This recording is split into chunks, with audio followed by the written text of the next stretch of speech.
Bismillahirrahmanirrahim. Assalamualaikum warahmatullahi wabarakatuh. Berita Al-Hijrah 22 Jamadil Awal 27 Disember bersama saya Al-Muhsin Muhammad Noor dan berikut tajuk utama malam ini. Guru agama maut dalam kebakaran kereta.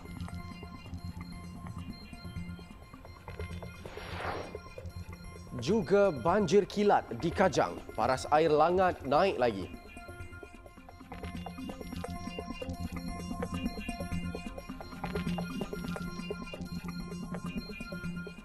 Seorang guru agama maut apabila kereta dipandunya terbakar selepas terlibat dalam kemalangan melibatkan 5 kenderaan di Jalan Sungai Jagung, Padang Pusing, dekat Pendang pada Ahad.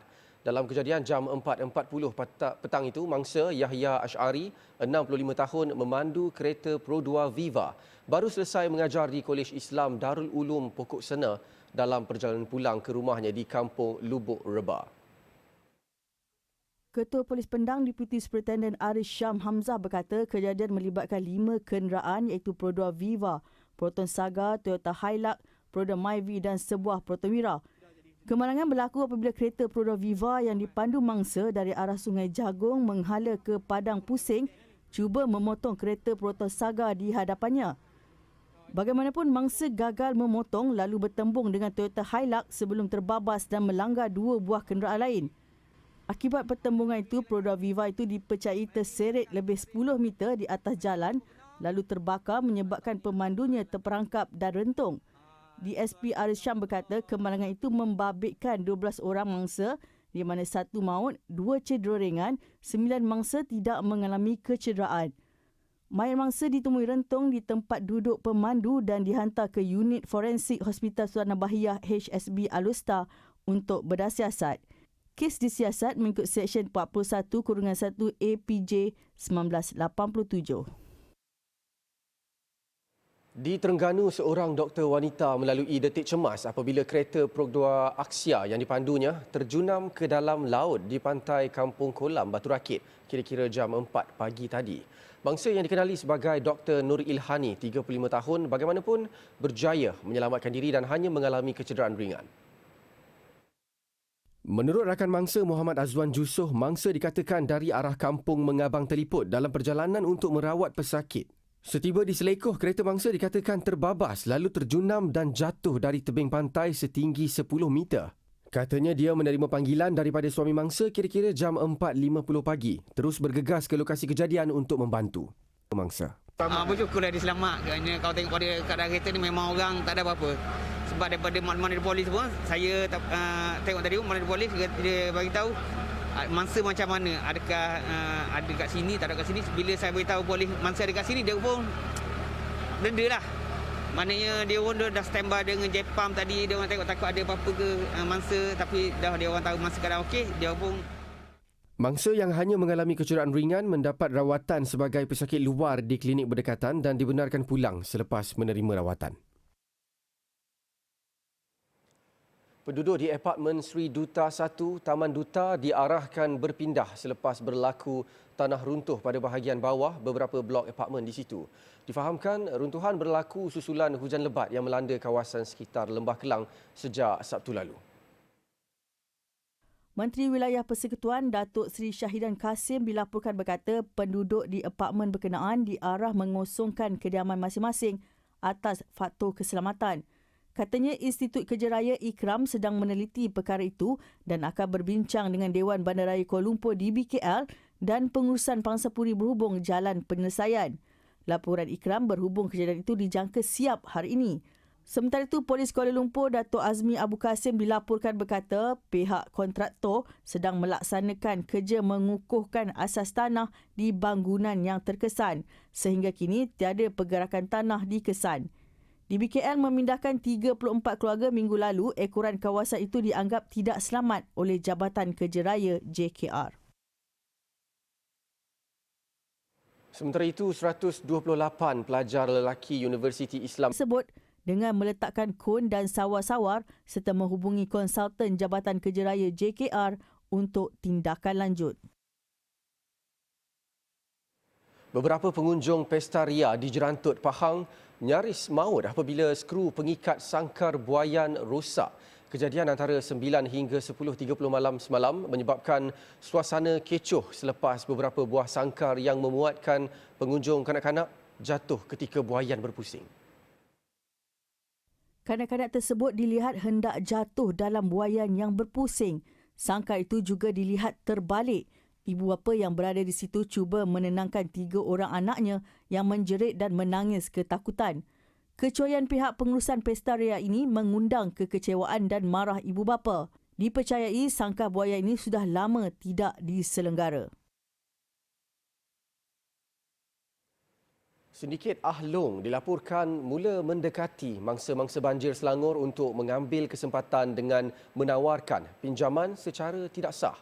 Pengarah Jabatan Pencegahan Jenayah dan Keselamatan Komuniti JPJKK Bukit Aman, Dato' Ramli Din berkata beliau percaya Ketua Polis Selangor, Dato' Arjunaidi Mohamad mengambil tindakan sewajarnya dalam usaha menangani masalah tersebut.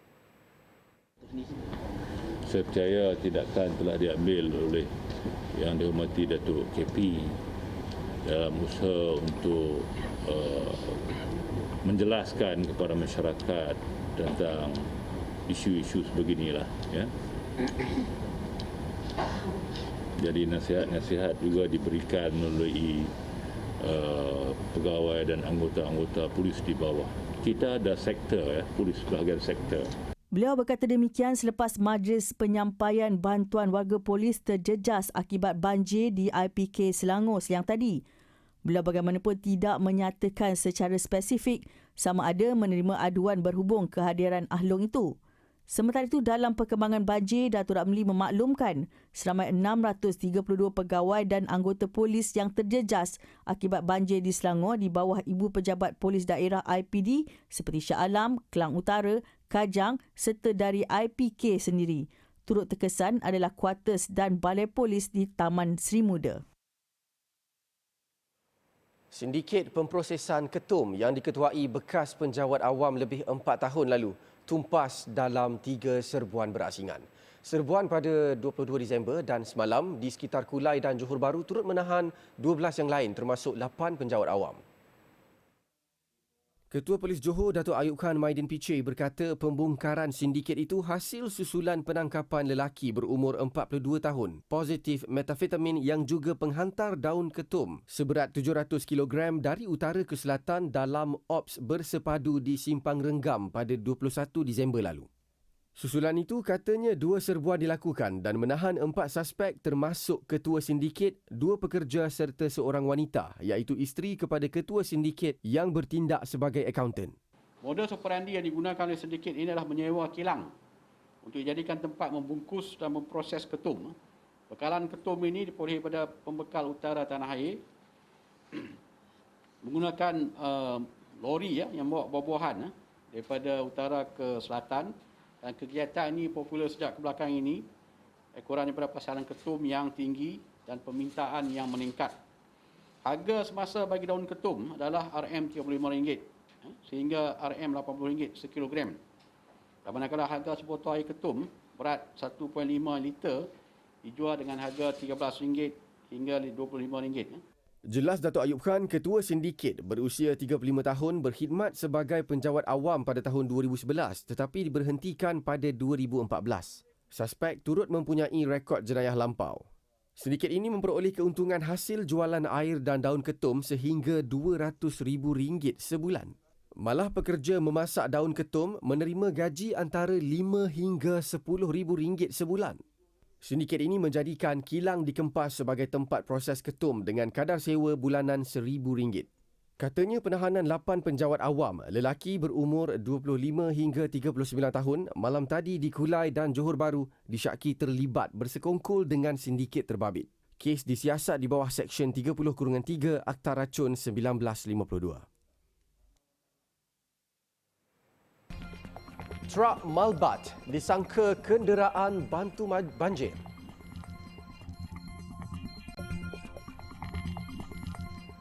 Alhamdulillah bertemu lagi. Hujan lebat sejak 4 petang tadi menyebabkan beberapa laluan utama di Kajang dinaiki air sehingga berlaku banjir kilat. Antara lokasi terjejas adalah apartmen Glen Court di Bandar Sungai Long dan Taman Lembah Mewah. Tanpa menerima panggilan 5.19 minit petang dan 5.35 minit petang daripada orang awam memaklumkan kejadian banjir kilat. Pasukan penyelamat itu kemudian bergegas ke lokasi dan membuat pemantauan keadaan semasa. Banjir kilat yang berlaku bagaimanapun tidak membabitkan mangsa. Selain hujan lebat, faktor menyebabkan banjir kerana saluran longkang tersumbat sehingga aliran air melimpah ke laluan utama. Bomba akan sentiasa membuat pemantauan dan dalam keadaan bersedia sekiranya keadaan menjadi lebih serius. Beberapa perkongsian di laman sosial oleh penduduk setempat menunjukkan Jalan Sungai Jelok, Bandar Teknologi Kajang, Kajang 2 serta Jalan Kajang Semenyih dinaiki air kerana banjir kilat. Sementara itu, Kementerian Alam Sekitar dan Air dan Jabatan Pengairan Saliran memaklumkan aras air Sungai Langat di Pekan Kajang, daerah Hulu Langat berada pada aras bahaya dengan tren menaik. Dinasihatkan agar penduduk sentiasa waspada dan mematuhi arahan pihak berkuasa. Selain itu, aras air Sungai Langat di Taman West Country, Hulu Langat telah berada paras bahaya juga dengan tren menaik.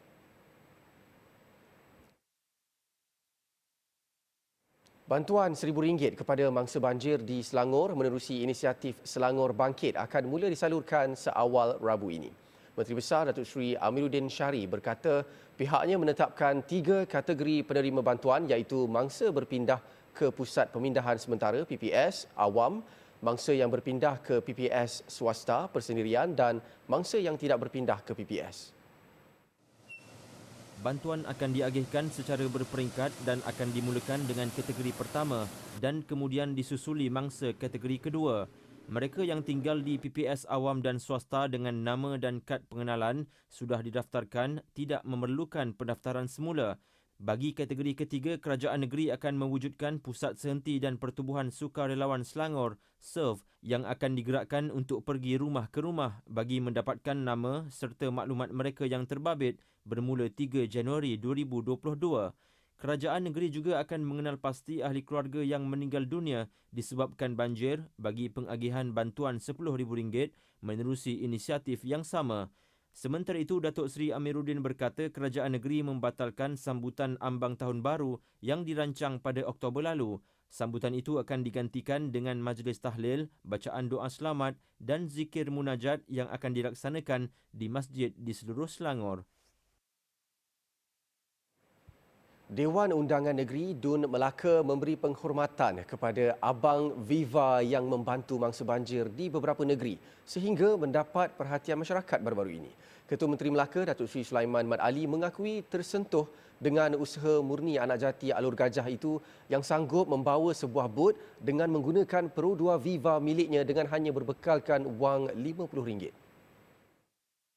Datuk Seri Sulaiman ketika dia aju soalan ganjaran yang akan diberikan kerajaan negeri kepada Azwan Omar, 29 tahun, atas sikap murninya, berkata pihaknya sudah mengenal pasti individu berkenaan dan akan mengaturkan pertemuan bersama individu itu dalam masa terdekat.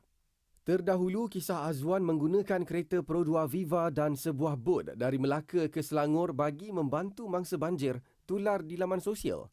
Dalam perkembangan berkaitan, Datuk Seri Sulaiman turut mengumumkan kerajaan negeri memperuntukkan RM200,000 bagi membeli bot sebagai persiapan berdepan situasi banjir di negeri itu. Langkah menambah aset itu bagi membolehkan bantuan awal dapat diberikan kepada mangsa-mangsa yang terjejas tanpa hanya bergantung kepada agensi penguatkuasa. Disebabkan bencana banjir, fenomena cuaca yang tidak menentu. Dan saya bimbang, bukan saya mendoakan untuk ada gelombang kedua, tapi kita mesti tetap peka dan berhati-hati. Saya biasa peka dengan laporan-laporan cuaca atau ramalan kondisi cuaca. Kita kena peka, that's why saya keluarkan peruntukan sebanyak RM200,000 ni untuk kita beli bot-bot. Ya, selain kita ada bot APM, kita ada bomber, ada botnya, tapi pihak kerajaan negeri, kita mesti ada bot kita sendiri yang kita akan serahkan kepada daerah, setiap daerah akan kita berikan satu bot untuk kita serahkan kepada daerah. Pihak daerah dan bilik gerakan banjir nanti akan menguruskan dia nak sama mana nak bagi kepada JPAM dan sebagainya. Peruntukan itu memang ada RM200,000 tu nanti kita serahkan kepada pihak pejabat daerah. Beliau berkata demikian dalam sidang media selepas persidangan pertama khas penggal pertama Dun Melaka di Kompleks Seri Negeri pada Isnin. Mengulas lanjut katanya, bot-bot berkenaan akan diserahkan kepada pejabat daerah yang bertindak mengkoordinasi situasi itu di setiap daerah. Kemudian terpulang kepada pejabat daerah untuk mengagihkan kepada mana-mana jabatan mengikut kesesuaian. Hampir 400 sukarelawan yang merupakan anggota Murtada Dakwah Center, Madat dan Kebajikan Insan Ustaz Tidur, KIUT, digerakkan ke Pahang dalam usaha membantu golongan yang terjejas akibat banjir.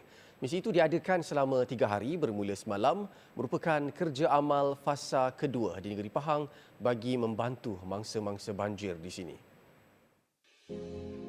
Pengarah urusan Madat Muhammad Yaakob Yusra atau lebih dikenali Ustaz Yaakob berkata, dengan kehadiran ramai sukarelawan yang dibantu dengan anggota Agensi Pertahanan Awam APM Temerloh, ianya dapat memudahkan dan mempercepatkan kerja-kerja pembersihan. Menurut Ustaz Yaakob, selain mencuci kawasan yang terjejas banjir, Madat turut menghulurkan lebih 30 tan barangan berbentuk makanan dan pakaian kepada bangsa terjejas. Bermula semalam, gabungan yang melibatkan individu dari Kedah, Perak, Pulau Pinang, Perlis dan Johor telah membersihkan 4 buah perkampungan di Temerloh dan akan meneruskan aktiviti pembersihan di kawasan yang terpencil serta sukar untuk dimasuki sukarelawan lain. Ujar Ustaz Yaakob, usaha ini sebagai tanda terima kasih kerana telah membantu rakyat Kedah ketika turut sama dilanda musibah November lalu. Baik, pada saya ketika Kedah diuji dengan kepala ayak dan banjir, orang-orang luar datang membantu tanpa mengira bangsa, agama, merentas negeri. Jadi pada saya inilah waktu untuk kita balas balik budi mereka, kan, yang disebut dengan man la yarham la yurham. Kalau kita tak sayang pada orang, Allah takkan sayang pada kita. So kita buat semua ni adalah nak kasih sayang Allah dan kita nak bantu semaksimum mungkin saudara kita yang diuji hari ini. Berkemungkinan ke depan kita akan uji. Samalah saya menyeru semua rakyat Malaysia yang menonton ni, buatlah sesuatu, kalau boleh dengan tenaga, korbankan masa sehari dua. Kalau tak mampu dengan tenaga, dengan duit ringgit, bagilah RM1, RM2. Kalau tak mampu dengan doa lah, atau sebarkan maklumat agar orang boleh motivate balik untuk dalam keadaan yang lebih baik. Sementara itu, Pengerusi Kebajikan Insan Ustaz Tidur, Muhammad Khalil Razak berkata, ini bukan masanya untuk menuding jari kepada mana-mana pihak. Apa yang penting adalah usaha dan keinginan untuk membantu. Jadi sekarang ni bagi saya lah, kita tak ada masa untuk menuding jari kepada sesiapa, salahkan sesiapa. Setiap orang yang tahu berita tentang banjir ni, dia perlu buat sesuatu.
Siaga sepenuhnya untuk berdepan banjir gelombang kedua yang dijangka melanda kawasan rendah di Gua Musang dan Kuala Krai serta sekitarnya pada 30 hingga 31 Disember ini. Pengarahnya Zainal Madasin berkata selain mengerahkan 1,245 anggotanya termasuk pegawai bomba bantuan PBB dan pasukan bomba sukarela PBS, Bantuan akan diminta daripada Akademi Bomber dan Penyelamat Malaysia di Wakaf Tapai, Terengganu selain negeri-negeri tidak terkesan banjir sekiranya berdepan dengan situasi luar kawalan. Kita akan dapat bantuan daripada negeri yang tak ditimpa banjir. Contohnya macam Wakaf Tapai. Lain daripada negeri lain pun ada mengoferkan diri. Contoh let's say kalau Perak ke Penang ke, dia akan bantu kita. Negeri Sembilan ke, dan nampak ini banyak ke arah kepada Pantai Timur. Begitu juga logistik. Manpower ada, logistik akan bertambah. Dan kita akan fokus semua kawasan ni. Selain keanggotaan, logistik juga sudah berada dalam keadaan bersedia dengan penyediaan 43 unit bot, 33 pacuan 4 roda serta 12 lori yang akan digunakan dalam misi menyelamat serta pemindahan mangsa banjir. Zainal berkata pihaknya juga akan menggunakan khidmat helikopter daripada unit udara bomber sekiranya keadaan memerlukan untuk operasi menyelamat dan menghantar bantuan ke kawasan yang terputus hubungan terutama di perkampungan orang asli.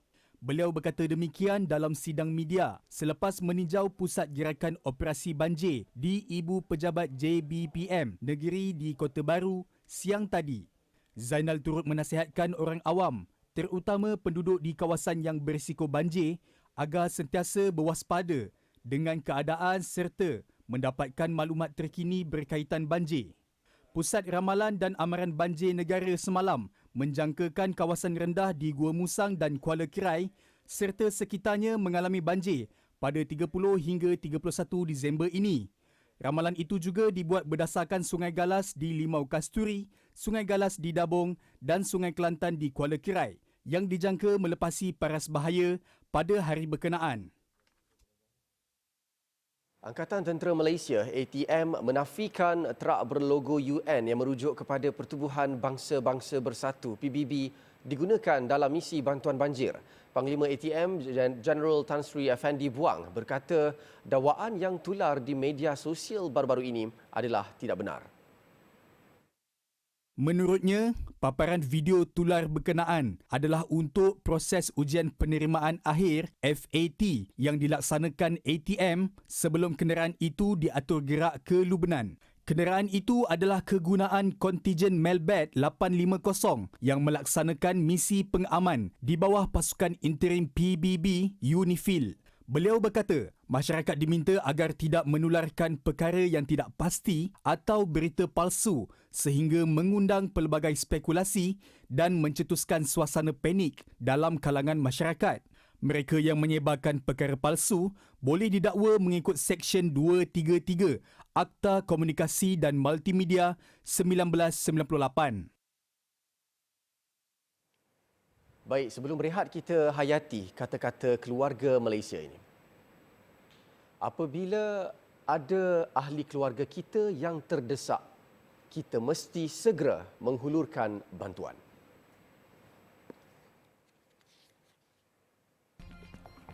Bukit Golan terus jadi rebutan Zionis. Lagi. Peruntukan sebanyak 317 juta dolar Amerika Syarikat bersamaan 1.3 bilion ringgit diluluskan kerajaan Zionis Israel untuk menggandakan aktiviti meneroka tanah haram Yahudi di Bukit Golan. Keputusan itu dibuat selepas ia merampas wilayah tersebut dari Syria dalam perang 6 hari pada tahun 1967. Peruntukan itu diluluskan Kabinet Perdana Menteri Naftali Bennett untuk membina 7,300 rumah peneroka haram dalam tempoh 5 tahun. Rancangan tersebut bertujuan untuk membina perumahan, infrastruktur dan projek lain dalam usaha menarik kira-kira 23,000 peneroka haram Yahudi yang baharu ke kawasan itu. Bennett yang mengadakan mesyuarat di komuniti Mevi Hama, Bukit Golan berikrar bahawa tiba masanya untuk meningkatkan jumlah penduduk Israel di wilayah itu. Kira-kira 25,000 penduduk haram Israel tinggal di Bukit Golan bersama 23,000 komuniti Druze yang masih kekal di wilayah itu selepas dirampas Israel dalam Perang 6 Hari 1967. Israel mengambil wilayah itu sebagai miliknya pada 14 Disember 1981 meskipun tidak diiktiraf kebanyakan masyarakat antarabangsa. Polis India melancarkan siasatan berhubung ucapan hasutan oleh pemimpin agama termasuk pemimpin politik dalam satu majlis di Uttarakhand. Berdasarkan video tular, beberapa pemimpin agama Hindu menggesa penghapusan komuniti Islam sekaligus mencetus kebimbangan kepada banyak pihak. Dalam majlis itu, para pemimpin menggesa supaya komuniti Islam di negara itu dibunuh beramai-ramai dan tidak perlu bimbang sekiranya dimasukkan ke penjara. Majlis itu juga dihadiri anggota Parti Bharatiya Janata (BJP). Setakat ini, tiada sebarang maklum balas dikeluarkan kerajaan pimpinan Perdana Menteri Narendra Modi. Majlis itu juga menyaksikan bukan penduduk Muslim sahaja dijadikan sasaran, malah komuniti agama lain turut disebut. Dalam pada itu, BJP menafikan bahawa agenda parti itu cuba memecah belahkan agama lain. Sementara itu, Ketua Polis Uttarakhand menegaskan kes tersebut tidak akan dipandang remeh dan ia sudah didaftarkan di bawah seksyen undang-undang yang melarang mempromosi kebencian dalam kalangan pelbagai agama dan kaum. Kita hayati kata-kata keluarga Malaysia ini. Apabila ada ahli keluarga kita yang terdesak, kita mesti segera menghulurkan bantuan. Sekian berita Al-Hijrah. Jangan lupa menyaksikan seluruh Dapur 9 malam ini. Saya Al-Muhsin Muhammad Nur. Assalamualaikum warahmatullahi wabarakatuh dan selamat malam.